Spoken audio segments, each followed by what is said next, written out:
Hello, everyone, and welcome. We in Toronto are presently living under a state of emergency. We are in the midst of a very strict lockdown, and we also are struggling with a blizzard, but we still have lots of energy to discuss climate change. I'm hoping that things are somewhat brighter where you are, but judging by the news I just saw, I think it's pretty unlikely. So welcome to this first webinar in the Science for Peace series on overcoming the climate crisis. Our topic today is what needs to be done to avert climate catastrophe. And this topic may appear to be a very bleak topic for a bleak evening, but I think you'll find that really it's not that bleak. I think you'll find that the tone we achieve is that of what I would call realistic hope, which is the only real form of hope that makes any sense. That the problems are major, but that we have a way of dealing with them. My name is Richard Sandbrook, and I'm acting as moderator this evening. And so let's begin.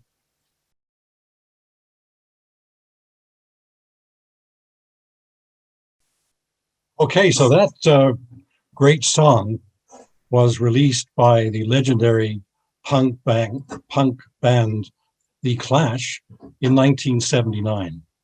And the song is interesting for several reasons.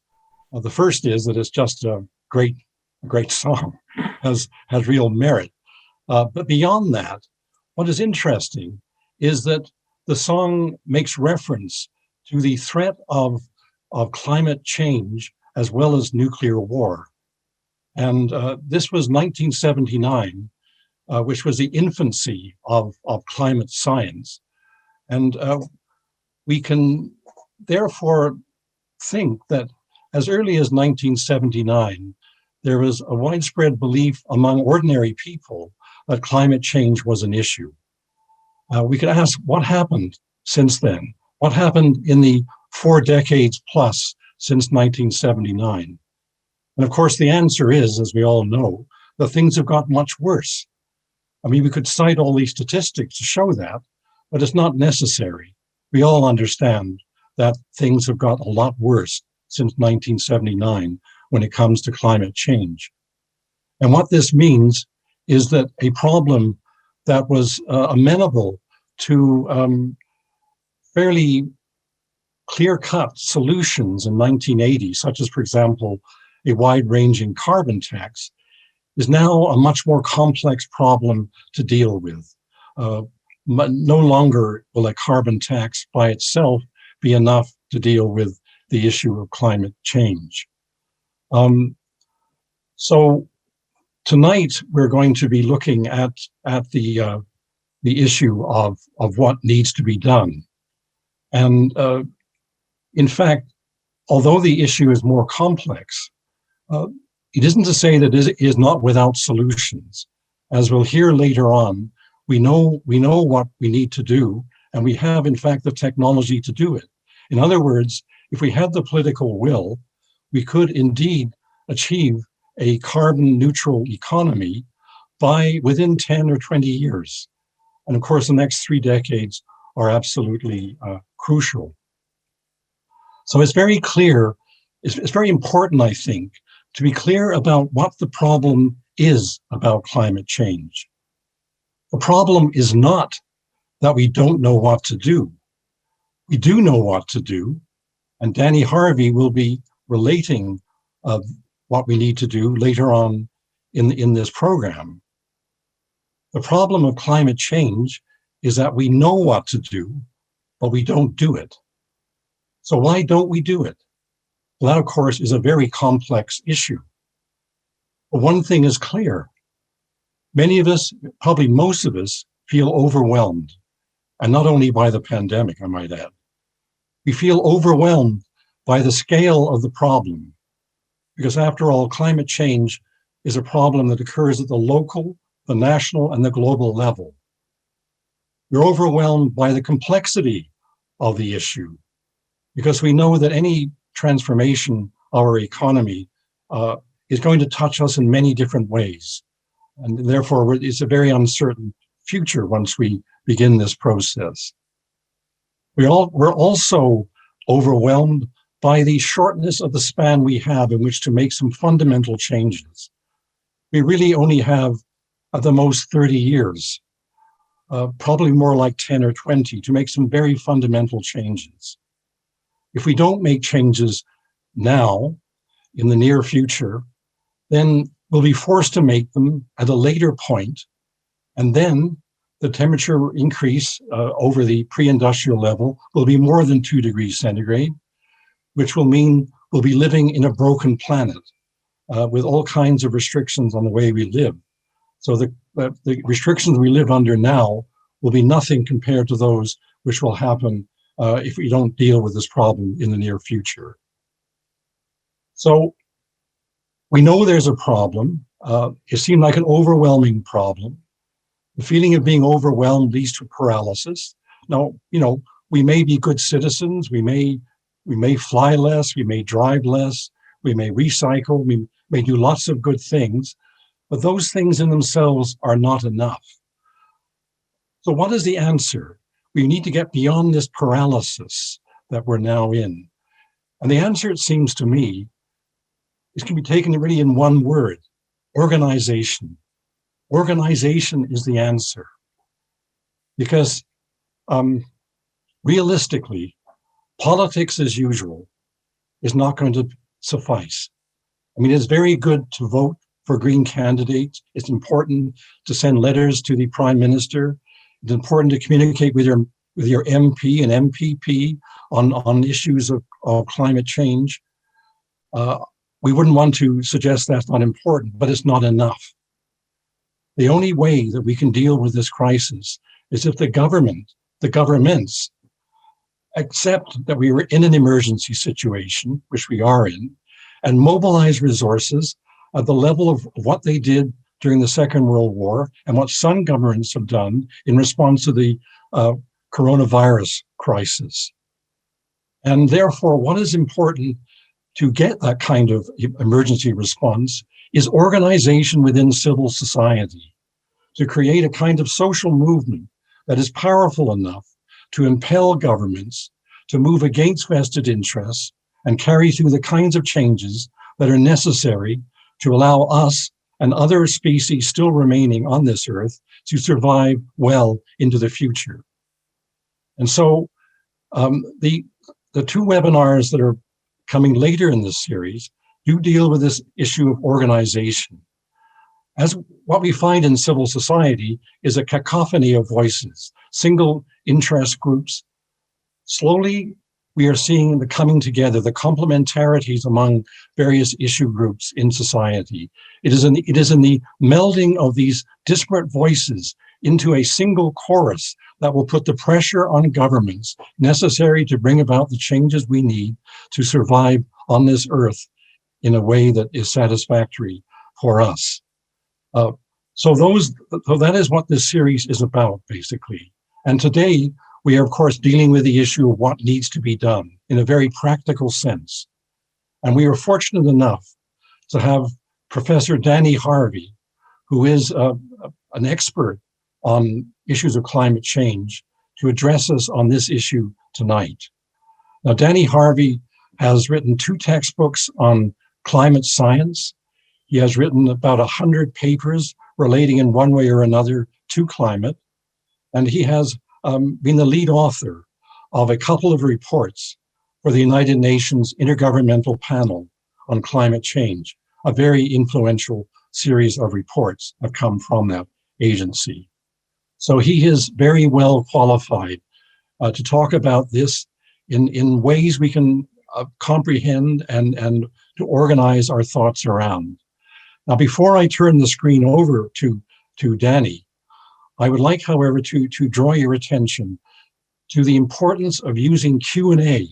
If you want to pose a question to Danny or to one of the other 2 commentators who will speak after him, use the Q&A function. The chat function, which is at the bottom of your screen, can be used to communicate among ourselves, to each other, with greetings and so on, but it's important to use Q&A for questions. Later in our Q&A period, I will direct those questions to Danny Harvey, to Sarah, and to Ali. So having said that, I will now pass the screen over to Danny Harvey. Well, hello everybody, and thank you for joining in on the first of our 3 webinars. So as Gary said, I'm going to be talking about what we actually need to do in practical physical terms. So I'm going to share my screen. So if somebody can just confirm that you can see my screen, my slideshow. Oops. Yes. Okay. So yeah, so what needs to be done? So the outline of my talk is, first I'll give you a quick overview of trends in global CO2 emissions, where we're going compared to where we need to go. And then a breakdown of global greenhouse gas emissions, because that tells us what the most important sectors and sources of emissions are, and therefore perhaps where we should focus our greatest attention. Then I'll show the picture at the Canadian scale, which is a little bit different. And then I'm going to show you some grounds for hope. We actually are making progress. In fact, so much progress, you might wonder, well, what's the problem? So I will outline what the problem still is, and then from that, outline what my priorities would be in terms of what we need to do. So first of all, here is the trend in industrial CO2 emissions for the last 60 years, and it's a straight line up. In contrast to that is where we need to go if we're going to comply with the Paris target of limiting the warming to 2 degrees. We need to basically go to net zero emissions by 2055, or if we want to comply with the 1.5 degree target, it's net zero by 2040, which is a mere 20 years from now. And so that may look like an impossible task in light of what I just showed you. But if you take a closer look at that last graph, you can actually see in the last 10 years, the rate of growth of emissions has slowed down. It's about half what it was the 10 years before. So really what we need to do is continue bending that curve, stabilize, and then get things going down.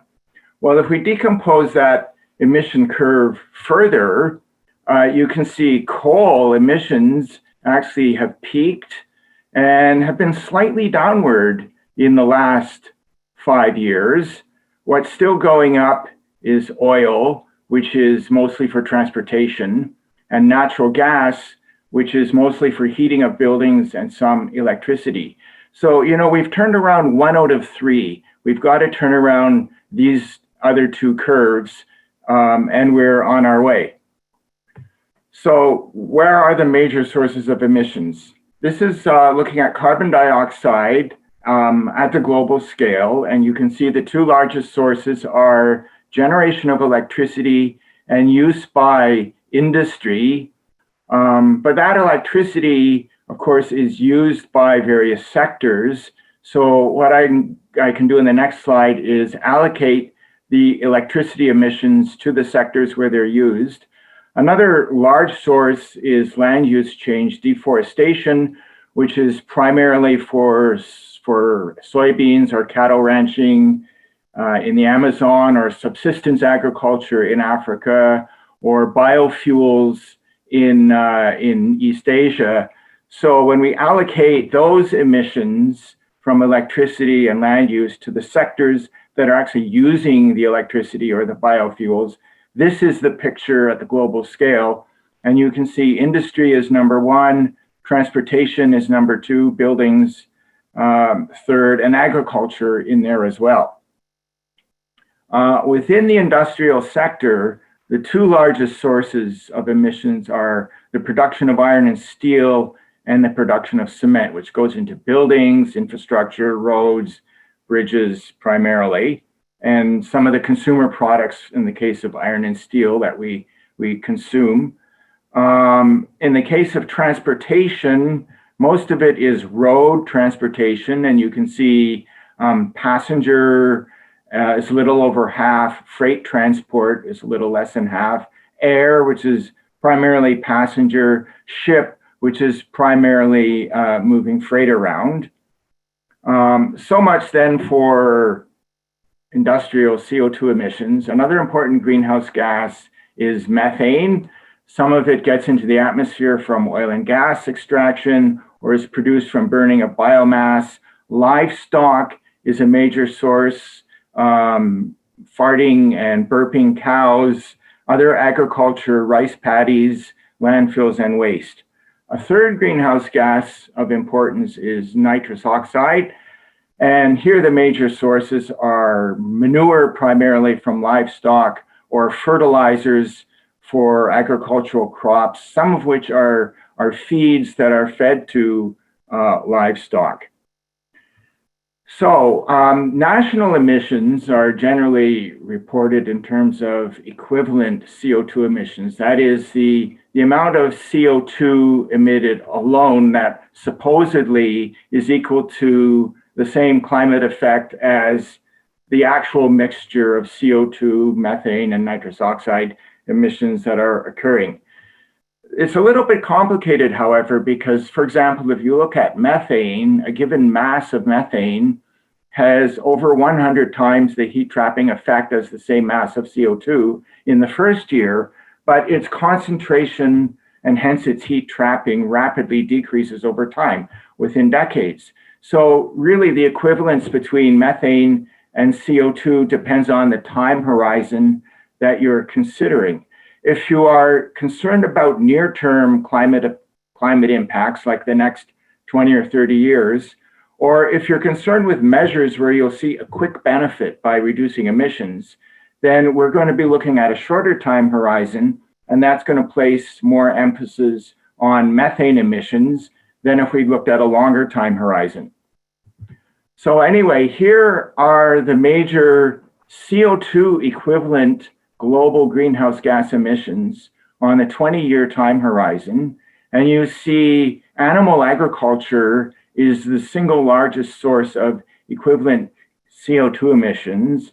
And that's largely because of the methane-related emissions. Other agriculture is second, and again, it's because of the methane-related emissions that have a disproportionately large effect, especially at the 20-year time horizon. But if you're looking at the 100-year time horizon, methane is less important, and so agriculture becomes less important relative to some of these other sources.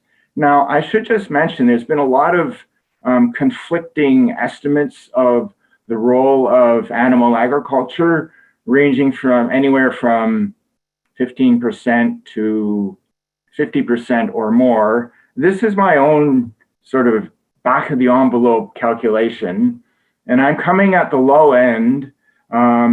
The analysis that I would lend the most credibility to is by the Food and Agriculture Organization, and they're coming in at about 15% globally for animal agriculture alone. Okay, now let's look at the Canadian picture. It's a little bit different. Here is the oil and gas industry, which is the single largest emitter, followed by transportation, and then buildings, agriculture, and of course electricity, which we can redistribute to the sectors that are actually using that electricity. Within the oil and gas industry, the single largest emitter is the tar sands oil production. And this, of course, is what our government is trying to increase by building more pipelines to allow expanded production. Second is natural gas extraction. Some of that natural gas is actually for the tar sands. So here's the picture when we allocate some of that natural gas to where it's used. Within transportation, I want to draw your attention to passenger vehicles. Light trucks, this is SUVs and pickup trucks, are actually a larger source of emission than regular medium-sized or compact cars. So this is of concern and is a growing issue. Freight, moving the things around that we buy, is right there behind passenger transportation. Okay, now let's look at some of the positive news.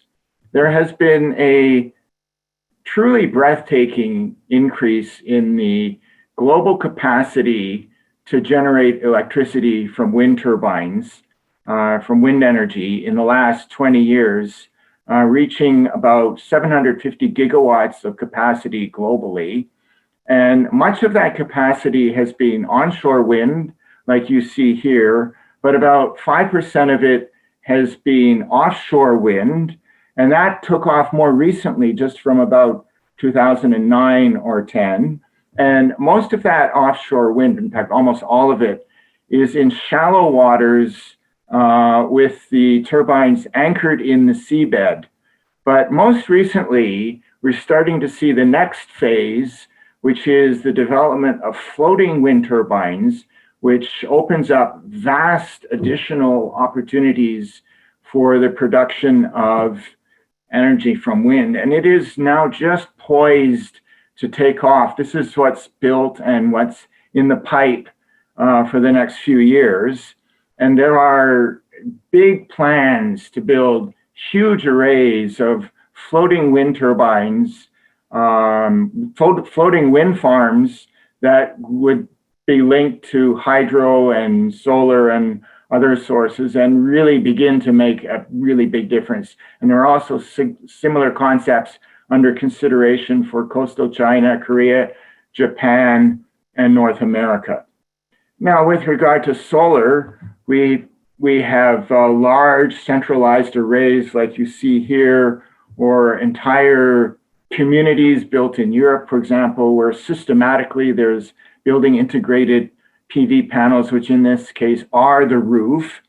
And the growth has been as spectacular as wind. And if you put the two together, it's 650 wind, 650 solar. That's about 1,300 gigawatts. By comparison, the existing fossil fuel and nuclear capacity worldwide is only 4,600. So we're almost 1/3 of that. So continuing for another 20 or 30 years, we basically have solved the electricity side of the greenhouse gas emission problem. Another exciting development is what's called concentrating solar thermal, where you use mirrors to concentrate the sunlight to store heat, which allows us to produce 24 hours of electricity a day from the sun in arid and semi-arid regions. And that also is poised for explosive growth like what we saw earlier for onshore wind and for PV. With regard to cars, the trends have been uniformly downward in the right direction and quite substantial, about a factor of 2 over the course of 20 years. And they've also been downward for light trucks. The bad news is, although these numbers are downward, they're bigger than the numbers for cars, and people are shifting from cars to trucks, which is causing a problem. With regards to the energy use for new buildings, it's basically for commercial buildings, it's gone down a factor of 4. The building codes have really, really tightened up. And similarly for new residential buildings, this is, for example, the energy heating requirements for houses built in Ottawa at different times and basically where we are now. So the big challenge will be retrofitting existing buildings, but we've pretty much done what we need to for new buildings. We just need to roll that out. So I think what you'll see is the transition to a very low carbon economy is inevitable, okay? PV and onshore wind are now the cheapest forms of energy in many parts of the world. Costs will fall further. Offshore wind and concentrating solar thermal have dropped dramatically in price and are becoming competitive. Ultra low energy buildings are often cheaper to build than regular buildings. Cars are becoming more efficient. Electric vehicles, which I haven't mentioned, are poised to become perhaps no more expensive than gasoline vehicles within 10 years. So the question is, what is the problem? Well, here's a partial response. I think the oil and gas industry sees the handwriting on the wall. They know that the fossil fuel era is over, but they're trying to grab as much of the remaining burnable oil and gas as possible. And this is slowing down the transition, perhaps by decades. There is resistance to the wind and solar revolution by existing power utilities. There's massive greenwashing happening by the automobile industry right now around electric vehicles. And I'm afraid they've seduced environmental organizations, politicians, and the public. The problem being that efficiency standards have stagnated actually with cars because of a lot of loopholes. And as I alluded to, we're shifting from smaller cars to heavier cars. We have continuing urban sprawl and continuing growth of the consumer culture. So there's still a lot of forces that are pushing us in the wrong direction. Even though I think the low carbon economy is inevitable, it is being slowed down. Now, with regard to cars, this is the trend in Canada, right? The share of SUVs and pickup trucks, right, has gone from 50% to 70%, while standard cars have fallen from 50 down to 30%. Looking at Canadian emissions in sort of a rank order, starting with some of the smallest and ending with the largest, at the 100-year time horizon, globally, animal agriculture came in at about 15%, whereas in Canada, at the 100-year time horizon, it comes in at 5%. Passenger cars and trucks are coming in as the single largest consumer-driven emission, and the oil and gas industry swamps the first 3 or 4 of these consumer-related emissions altogether. Now, some of that is related to exports. Maybe in 10 years, people won't be buying our oil because it's expensive and carbon intensive.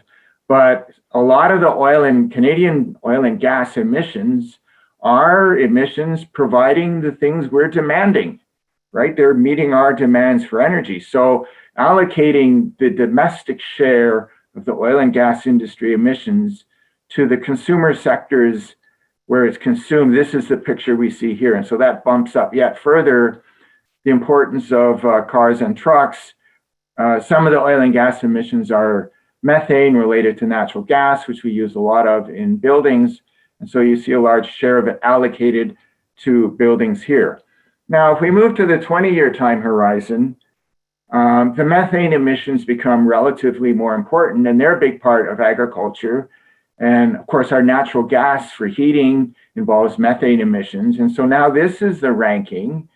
And so the top 3 after oil and gas industry exports are residential buildings, right, which we have some control over, animal agriculture, which we have some control over, a lot of control over through our dietary choices, and passenger cars and trucks.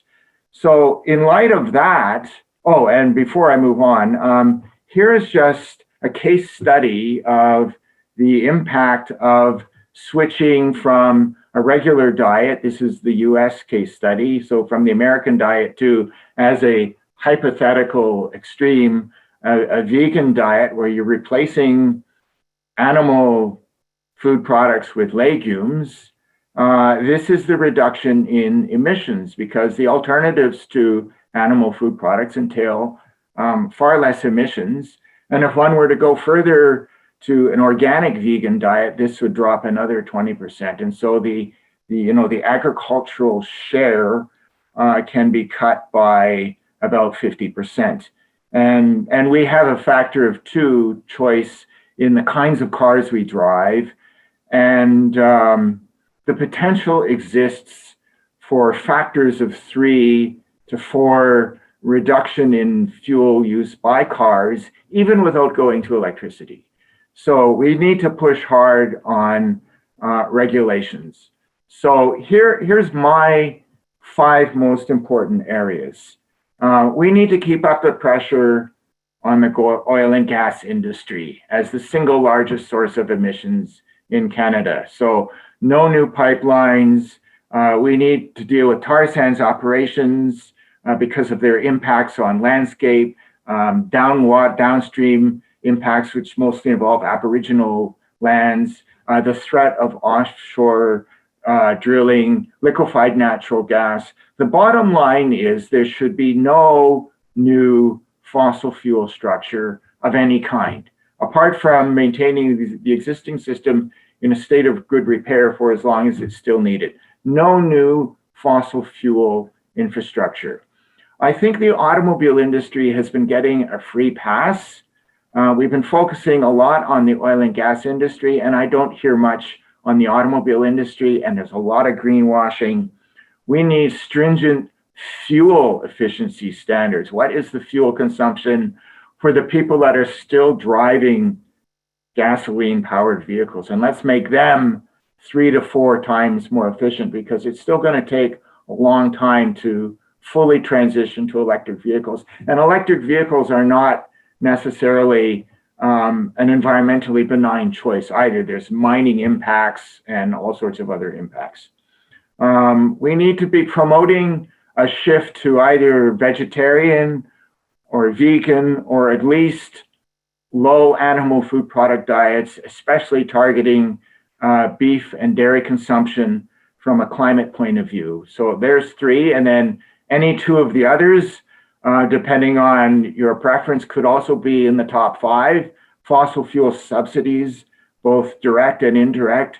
Animal agriculture subsidies, both direct and indirect. Canada, for example, has some of the laxest laws or no laws at all concerning the less inhumane treatment of animals before they're slaughtered. There are legal groups of lawyers, for example, trying to get Canada up to the standard of the rest of the world. So to the extent that we're not requiring those standards, it's an indirect subsidy. Electoral reform, building codes, we're there pretty much for new buildings, but renovated buildings. Every time a building is renovated and they're not using the best techniques, this is an opportunity that comes only once every 50 years. And we're losing a lot of the opportunities now. So we need to strengthen, we need regulations and a whole industry to improve what we're doing with renovated buildings. And urban sprawl is an issue. In Ontario, we've had a lot of problems with the Ford government slipping in changes to laws that used to protect wetlands or the green belt, or required public participation, and it's sort of giving a free hand to industry and is moving us in the wrong direction. We need to intensify in a way that still has open space and parkland. We need biking and walking infrastructure and so on. I want to finish now by saying that there are many non-core climate issues that many of you may hold to be especially dear, that have climate implications in one way or the other. So if you're working on any of these issues, you are also working on the climate issues. So Aboriginal land claims, which is important irrespective of the climate impacts. I mean, it's devastating traditional lands of our First Nations. That is an issue, though, that puts the brakes on things like tar sands and other destructive activities. Aboriginal rights everywhere in the world. The Amazon Aboriginal people especially are threatened. The Amazon is a critical ecosystem. The Aboriginal people there are almost our last line of defense to protect the Amazon. Wetland preservation, watershed protection, wilderness preservation, animal welfare, as I've mentioned, limiting the role of money in politics, reining in corporate power, reducing social inequality. Social inequality, apart from its documented impacts, negative impacts on mental and physical health, promotes the consumer culture. Each strata sort of desires the consumption of the strata above them, and is just driving what is in the end empty consumption that is fueling part of our greenhouse gas emissions. There's great work being done in Toronto by groups like Cycle Toronto, promoting cycling and walking infrastructure. And finally, but not least, the movement for nuclear disarmament, which is what we'll be talking about in the third of this webinar series.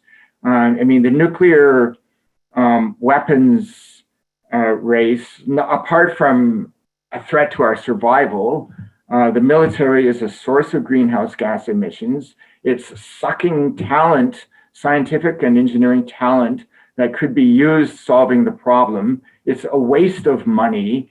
The whole militarization mindset is inhibiting the cooperation that we need at the global scale. So if you're working on any of these issues, which are important in their own right, you're also contributing to this other existential threat which we face. So with that, I will turn it back to the moderator, Richard. Okay, Danny. Thank you very much for a very succinct and powerful analysis. I notice we already have 13 questions, which we'll be waiting for you when we get to the Q&A section later on. Before we do that, though, we will hear from two commentators who will speak for about 5 minutes on some aspect that Danny has raised in his talk. The first commentator is Ellie Rougeau. Ellie is a student at University of Toronto in economics and public policy, and she also has been associated with Fridays for Future. And as I'm sure you all know, Fridays for Future has had a major impact globally on raising consciousness on the issue of climate change, and also in demanding that action be taken to deal with this issue. Then following Ali's 5 minutes, Sarah Beiruti will speak. Sarah is a Master of Global Affairs student at the Monk School for Global Affairs, is very knowledgeable about climate change, and is also the president of the Science for Peace student organization. She's done a remarkable job in organizing this year. So may I first turn the screen over then to Ali, and then I'll introduce Sarah again in 5 minutes. Thank you. Thank you very much, Richard, for this introduction. And Danny, thank you for your presentation. I must say, I obviously agreed with not only the facts, you can't disagree with them, but with the conclusions that you drew. So I really appreciated a lot of the way you lay out the solutions. And I like that you pointed out, the industries that we forget about, because we talk about the fossil fuel industry a lot. I'm glad that you mentioned the automobile industry. And I'll add another one if people are looking for other industries to look at, which is, just banks in general. A group of young people are now starting to question, where are we going to put our money? Where are we taking our loans? Because we don't want to be funding the people that are funding the fossil fuel projects. So looking at banks is another strategy too. I also really liked the last slide where you lay out all the other intersecting issues, because for some people, the climate and the carbon part can feel a little technical, and it can feel maybe even a little boring, let's admit it. And so if you have all these other topics that you might be interested in, and now that you have this list, if I address this topic, I am also fighting climate injustice. That's really big. So I hope folks will be able to access that list maybe after. I think it was a very important one. I like that Danny spoke about the facts, and I want to add that the emotional part, because that's one that we don't talk about as much sometimes with climate change. Unfortunately, climate change has become not only a political issue, but an emotional one. People feel very strongly about it, sometimes no matter what the facts really are. And I think instead of trying to fight that, instead of saying, let's keep this rational, that keeps this factual, as people that care about climate change, we should say, you know what? This is an emotional topic. And so let's address this as an emotional one.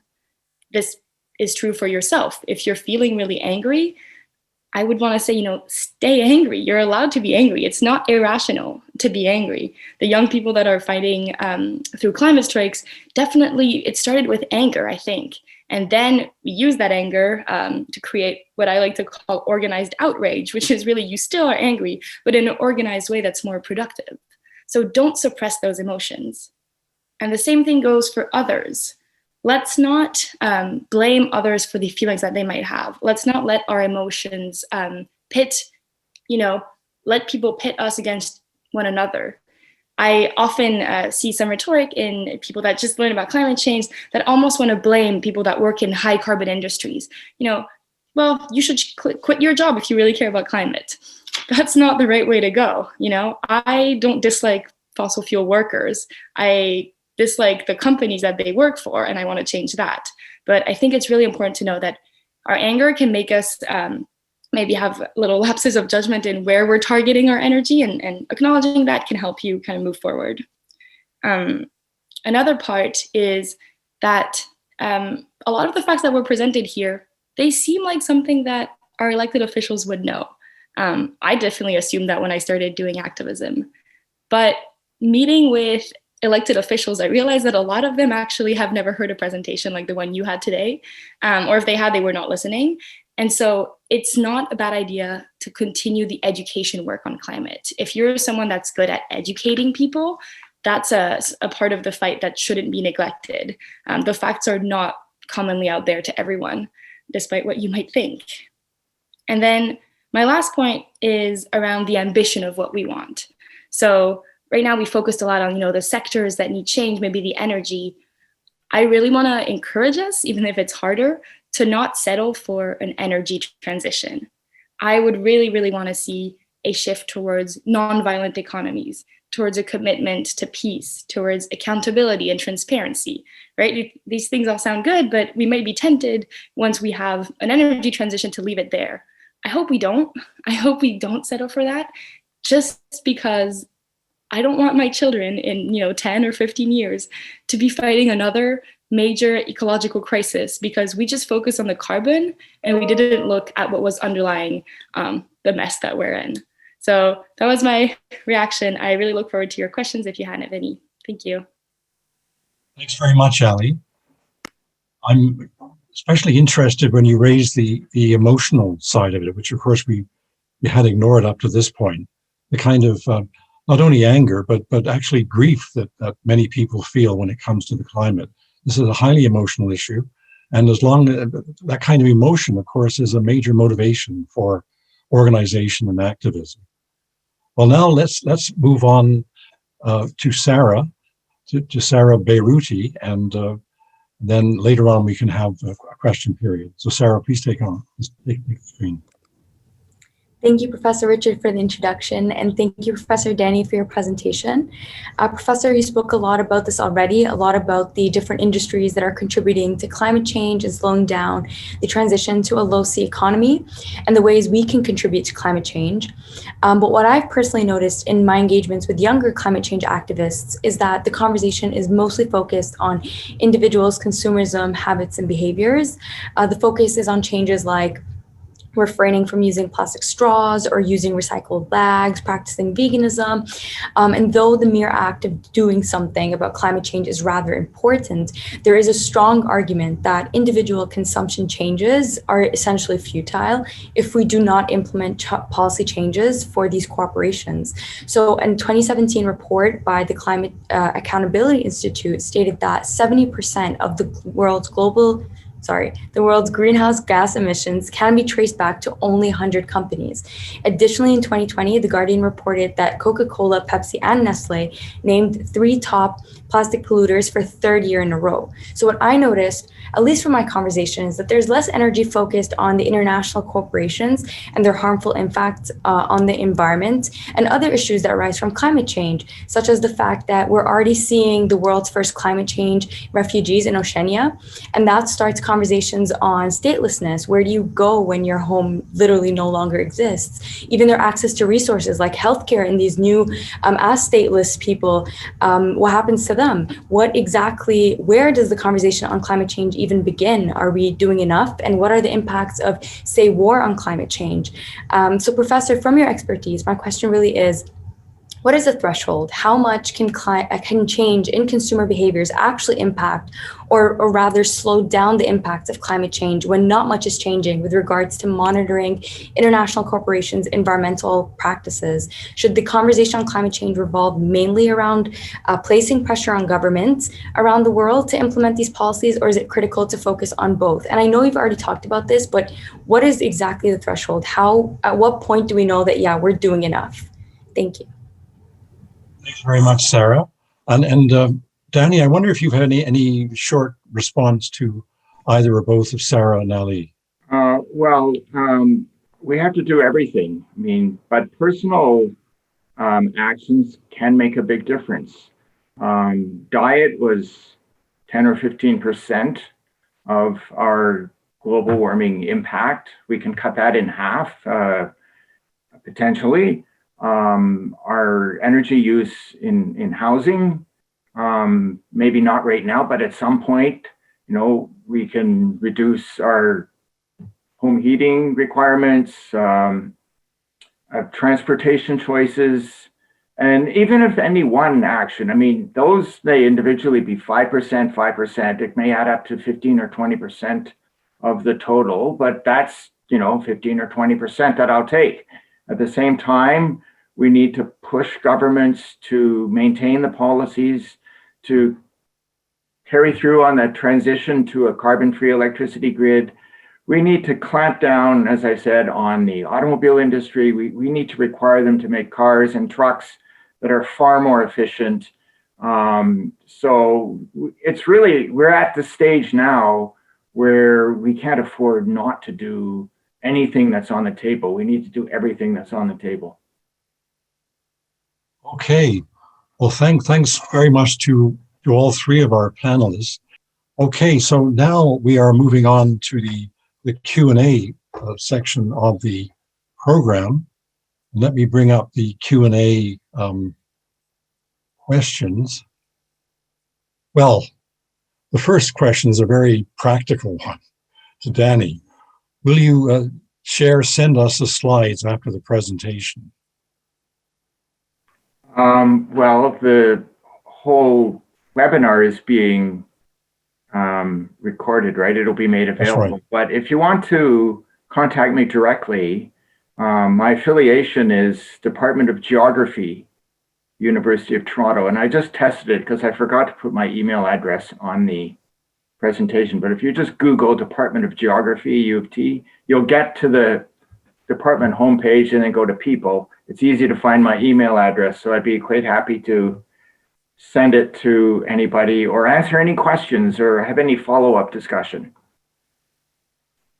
Okay, so the next question to Danny is, what about methane from burning forest and melting permafrost? Do these kinds of emissions get factored into the final equations on greenhouse gas emissions? Okay, so when the methane emissions from burning a forest, that's a human activity. So that certainly counts in the methane emissions that I showed in the presentation. But you also mentioned methane from permafrost. So now this is an issue of a climate carbon cycle feedback, which then really gets to the issue of, well, what will be the ultimate warming for, a given human greenhouse gas emission? If we want to stabilize concentrations or warming at a certain level, if nature starts kicking in its own emissions, then we have to reduce our own emissions even faster. And if we were at zero, then we have to create negative emissions. So, you've raised a long-term threat issue. It just reiterates the importance of getting our emissions, the human emissions, down as quickly as we can. Thank you. The next question comes from an anonymous attendee. How do we ensure that political figures in developing countries are on board to cut down their emissions. This is especially true when they are trying to catch up to the developed countries. Additionally, when figures such as former President Trump have outright denied climate change, how do we ensure compliance at the global level? There's a pretty tough question. I guess that could be to Danny or to either of our other panelists as well, if you'd like to discuss the issue of developing countries and what role they'll play in climate mitigation. Well, I guess two of the biggest developing countries that are sources or potential future big sources of emissions are China and India. And China's pretty much on board. I mean, they see this as an economic opportunity, and they're now the major exporter of PV. And actually, the rest of the world could not ramp up fast enough now to deal with the problem because so much of the global capacity is in China. And they've had horrendous local air pollution problems. And so they recognize that getting off of fossil fuels is solving local problems as well as the global climate problem, and it's a business opportunity. And as far as India, I've actually been quite impressed with India's follow-up to its Paris pledge. India is actually it's making some really serious actions. I'm quite impressed. I was maybe a little cynical when I saw their pledge way back in 2015. So, don't count out India. They're moving quickly, and it's partly because wind and solar are actually cheaper than coal. It's just the economics fortunately the economics is in our favor. And Brazil had been, and well, Brazil is now an issue with Jair Bolsonaro. Which is why I said we really need to count on the indigenous people in the Amazon. They're our defense until hopefully the Brazilians do to Bolsonaro what the Americans did with Donald Trump, which is get rid of them. Thank you. Giles asks, could you address the danger of methane, Danny, from the Arctic and Siberia? Well, this is the issue that a previous person asked, and yeah, it's a potential concern, but it's driven by the warming itself. So if we limit that initial warming by getting emissions down, then we're limiting the amplification of the warming from the methane. So, but I don't see it as causing catastrophic runaway global warming. I actually did a fairly detailed analysis way back in the 1990s because I wanted to know whether I should be losing sleep over it or not. But it just means, we've got to compensate for those emissions too if they kick in. So all the more reason just to get going. It increases the required emissions, but it's a harder task. But I think we can still keep things under control. Thank you. Jay Kelly has asked a specific question about your presentation, Danny. The figure you showed of greenhouse gases from oil sands industry, is that just for the extraction itself, or does that include burning the oil too? No, that's just the extraction, right? And that's what's occurring in Canada. Okay, but and the extraction is maybe 20% of the life cycle emissions. So yeah, there are significant additional emissions in whatever countries are using the tar sands. Now, I should point out that, we're producing a fair bit of conventional oil in Canada. And if we had the stringent fuel efficiency requirements that I would like to see, we could meet our energy needs with the conventional oil. So it's not hypocritical as a climate activist to still be using oil and calling for the phase out of the tar sands. We still have a substantial conventional oil production. Okay, Lorna asks, is our government having a communications problem with the public to get people to accept clean energy?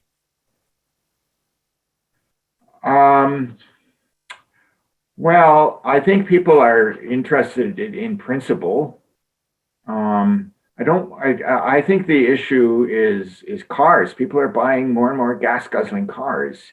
So it's not so much clean energy, is energy efficiency, right? I mean, you can reduce if you have cars that are 3 times more efficient. And I mean, right now already we could go, if everybody bought only hybrid electric vehicles, their fuel use is about half that of a standard car. So, I mean, there already exist cars in the market, right, that will cut your emissions in half. And if you downsize a little and go to, a pickup truck to a mid-size HEV, you're already getting more than a 50% reduction in emissions. And then we could require, and it's technically feasible, we just have to compel the industry to go another factor of 2. So potentially in 20 or 30 years, we could be producing cars with 1/4 the emissions of current cars running on gasoline, right? Versus shifting a few percent to electricity while not addressing the problem of people buying bigger cars. So I think the focus has to be on efficiency, right? There's no free lunch, right? There's no free lunch. Even wind energy. I mean, you have permanent magnet motors that require rare earth metals that have pretty significant environmental impact. So I feel all along our emphasis should be on energy efficiency and learning to live with less and being happy with less material consumption, because otherwise we could end up replacing a climate problem with other problems, landscape and mining problems, or ultimately, the metals that need to go into the electric vehicles and the permanent magnet, they are actually in limited supply. Thank you. Brian poses a question that I actually would like to pose myself, and I'm glad that Brian raised it. Danny, he says that you skipped over electoral reform without making its connection to climate activism. Would you please elaborate? Well, I mean, if we had some sort of even mixed partial representation, parties like the Green Party, for example, instead of having 2 or 3 seats in Parliament, they'd have 20 or 30. And I think the NDP would have a greater representation too. So those are 2 of the strongest parties when it comes to promoting the kinds of actions we need. And so I think we'd have a stronger representation of the kind of voice that we need. The other thing too is, and we've seen this in Ontario, is with the first past the post system, slight changes in the voting, you flip-flop completely from one government to another, from a global warming denial government to a government that seemed to actually sincerely try to do something about it. So I think policies would be more stable. And I mean that, if you're going to invest in renewable energy or new technologies and take a chance, right, you want stable policies. So I think some form of proportional representation, not only would it get more of the greener voices represented, I think it would lead to a more stable political situation, and it would require parties to negotiate.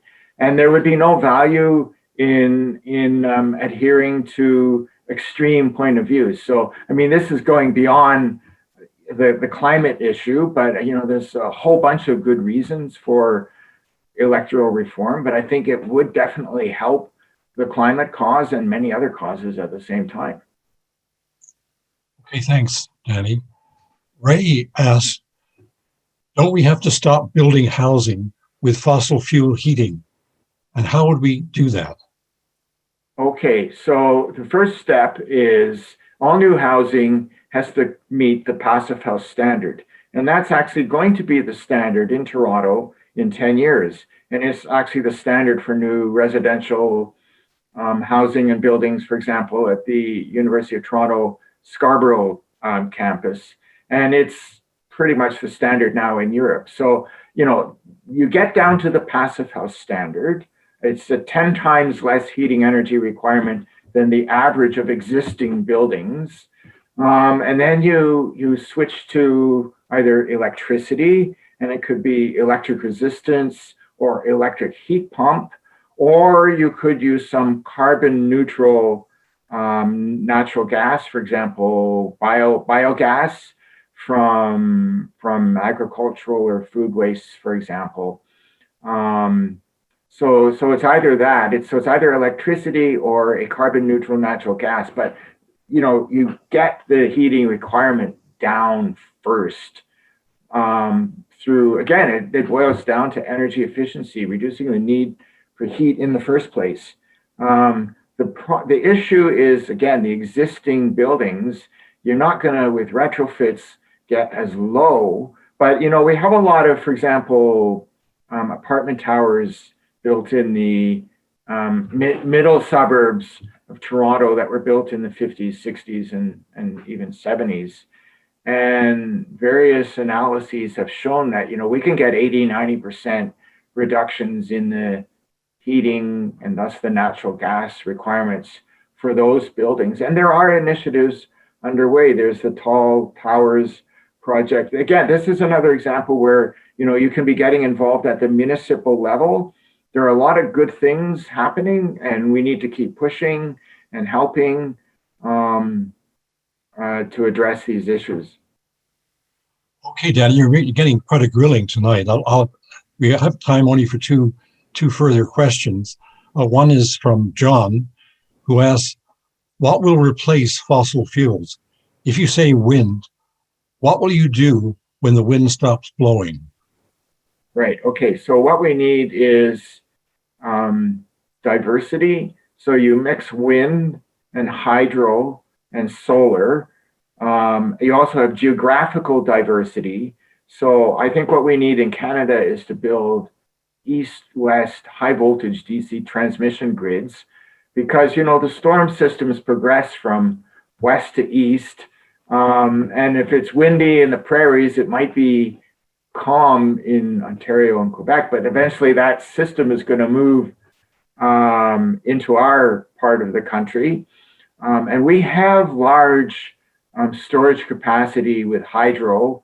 I know we've had some real cost overruns with Churchill and Muskrat, and see if they ever finish it in BC. But in the end, that may actually be a useful thing.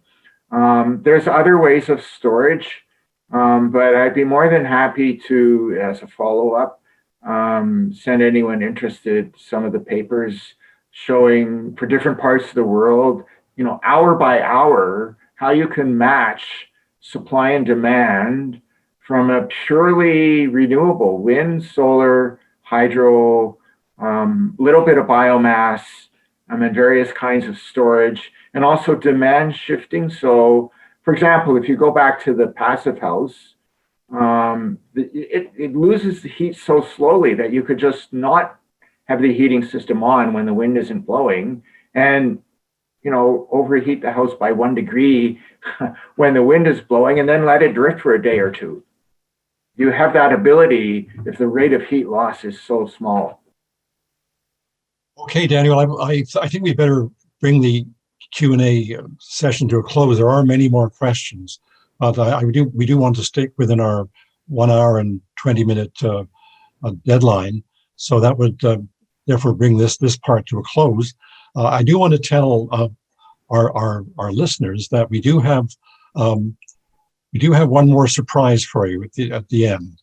But before I get to that surprise, I would like to thank those attending for coming out this evening for this. And I'd also say that if you have found this webinar to be interesting, engaging, informative, please do return on February the 23rd for our second webinar, and bring a friend as well, because the more the better. And now, in terms of the concluding surprise, so I put it that way, there are, of course, more than or several ways to tell a story. And what the way we've followed so far is basically through talking heads. And now we come to another way of expressing the same ideas. And I just pose this question to you before we end, and that is, do global class climate scientists rap about climate change? Well, let's see. And good night, and come back next February for our next webinar. Thank you. All you oil gulping, gas guzzling, fuel feasting global warming skeptics out there, pay attention. I got something to say. We got a problem that I don't think you see. We got to share this air that you think you get for free. But it ain't gonna be for long. If you ask me, son, I seen your garage. You got an SUV. I don't care that it's pimp, it's pumping GHGs into the troposphere and hence creating O3. While the stratosphere is packed with CFCs. You got to listen up, brother, cause these are the facts. The thermohalene's ailing. We ain't getting it back. Pacific monsoon's trailing off. That means rice failing rough for China. But it's our cities bailing out the water that's entreating from the poles all overheat. Permafrost no longer freezing, though the temps they might be pleasing. Think about the receding of our forests and Edens that are keeping us breathing, that are keeping air clean. And while we're down here busy doing nothing, there's a consensus among the leading scientists who are trying to prevent us from cooking ourselves. Just ask this guy. Meanwhile, I'm one of the authors of the IPCC. We got to level CO2 at 450 ppmv. Your brother Harvey speaks the truth, and I completely agree. I say what?